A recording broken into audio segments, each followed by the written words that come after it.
But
here we can see the flag because it's a restroom, so we cannot put God near here. The architecture of the mosque.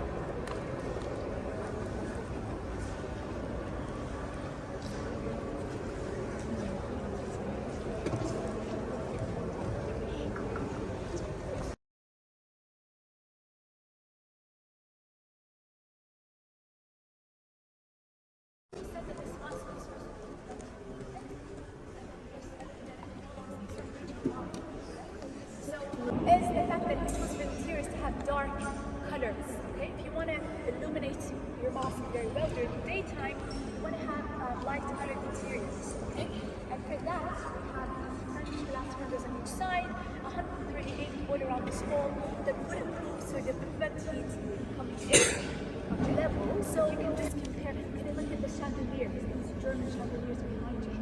Okay? So behind these doors is the daily prayer hall. So we have three prayer halls and doors. Okay?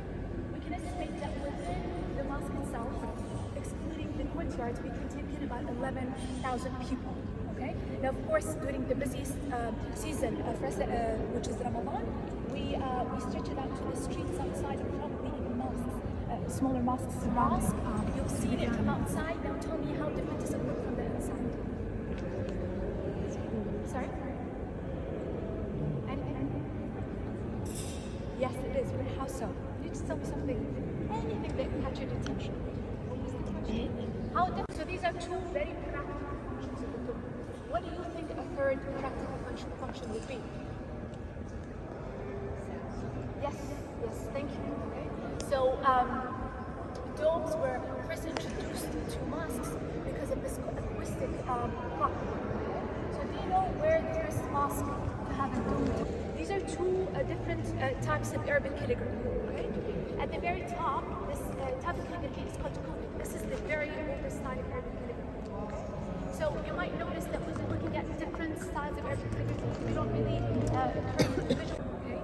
We have the sun is in the middle, and then you have rays coming out of it. Words stacked on top of each other, different sizes. One of these would be one ray. Okay. Now these are done in Isfahani ceramics, okay, with the uses of lazarite, precious stone, which makes it very Iranian.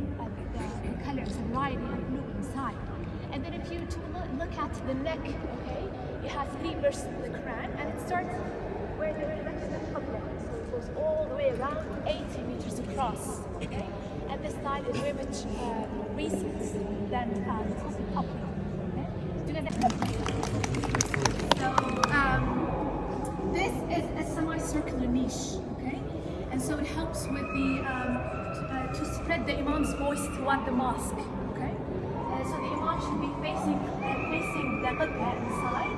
His voice would, that wall goes straight back to the dome across the whole mosque. Okay? Now this is not the only one we have here. We have 7 more niches. Can you guys guess where these niches are? So again, one very crucial clue is it tells us where Mecca is. Where? On the side. Yes. So we have 3 on this side, 3 on that side, and then number 8 is where?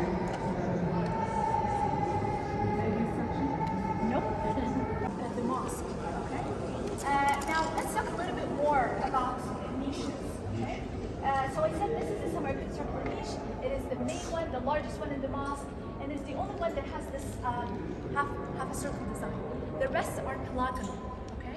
Now they also have an acoustic function, but they do not do what this niche is. Do you know what polygonal niches do? So they contain the book and the person inside it. Okay? So they could be used as a private area for worship.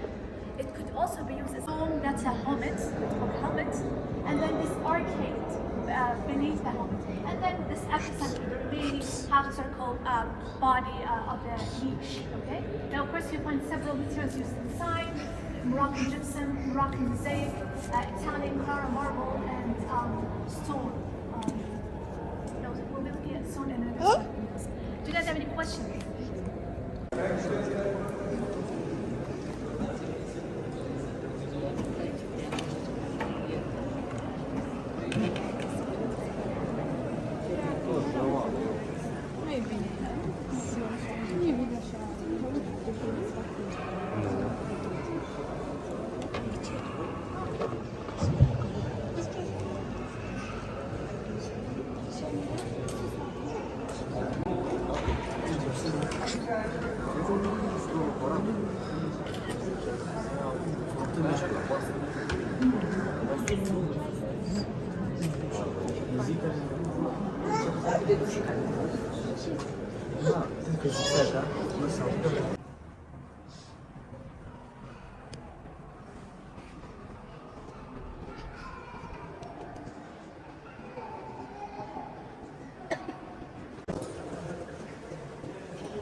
So when the mosque was first opened, back on June 8, 1986, this was the date of the official inauguration of the mosque. This was the first Eid of the first day of Eid al-Fitr. Okay, this is the first major holiday of the Islamic year, and it was attended by Sheikh Jabir al-Sabah, the Emir of Kuwait back then, and the Crown Prince Sheikh al-Sabah.